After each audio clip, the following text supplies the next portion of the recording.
अगर आप 259 स्टील के पिलर्स को सीधे जमीन में गाड़ते हैं और उनके ऊपर कंक्रीट स्लैब डालते हैं तो आप उसके ऊपर 300 मीटर ऊंची बिल्डिंग बना सकते हैं। इसके बाद आप उस पर 160 मीटर ऊंचा एक सिग्नल डिवाइस लगाते हैं तो बधाई हो, आपने एक टीवी टावर का डिजाइन तैयार कर लिया है। लेकिन जब टावर 300 मीटर से ऊंचा हो जाता है तो ऊपर की तेज हवाएं पीछे की ओर घूमती जो टावर को दाएं बाएं हिलाने लगता है। इस समस्या को सुलझाने के लिए आपने टावर को बदलकर 3 सीधे 9 मीटर लंबे पिलर में बांट दिया ताकि हवा उनके बीच से आसानी से निकल सके। लेकिन ये लंबे पिलर बहुत कमजोर होते हैं और टूट सकते हैं, इसलिए आपने उनके बीच में कुछ सपोर्टिंग जॉइंट्स लगाए और एक मजबूत फ्रेम स्ट्रक्चर तैयार किया। इसके बाद आपने सोचा कि टीवी टावर में और भी सुविधाएं होनी चाहिए जो शहर की सर्विस में मदद करें। इसलिए आपने टावर की अलग अलग ऊंचाइयों पर 3 अलग अलग आकार की बॉल स्ट्रक्चर्स लगाई। इनमें से कुछ हिस्सों को टीवी टावर का कोर बनाया गया और बाकी हिस्सों को शहर के लिए सर्विस सेंटर की तरह इस्तेमाल किया गया। लेकिन जब इन बॉल स्ट्रक्चर्स को जोड़ा गया तो उससे हवा पर लगने वाला दबाव बढ़ गया और टावर का सेंटर ऑफ ग्रेविटी ऊपर चला गया, जिससे स्ट्रक्चर अस्थिर हो गया। इसे संतुलित करने के लिए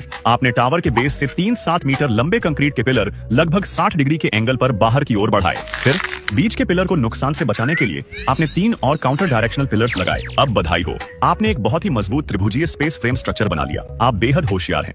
आपने पिलर को 2 हिस्सों में बांटने का विचार किया और दोनों हिस्सों को ग्लास से बनाया। बीच में एक बॉल शेप स्पेस जोड़ा गया। अब आपको ऊंचाई पर बना एक स्काई होटल मिलता है जिसकी रूफ हाइट 3 मीटर है। 400 मीटर ऊंचाई पर स्थित इस बॉल स्पेस तक आसानी से पहुंचने के लिए आपने टावर के बड़े पिलर में एक हाई स्पीड एलिवेटर लगाया और नीचे की तरफ टूरिस्ट एलिवेटर भी इंस्टॉल किया। अंत में ऊंचाई का रोमांचक अनुभव देने के लिए आपने 260 मीटर ऊंचाई वाली बॉल के नीचे का हिस्सा खोला और वहां एक ग्लास प्लेटफॉर्म बनाया। बधाई हो, आपने ओरिएंटल पर्ल टावर का डिजाइन तैयार कर लिया है।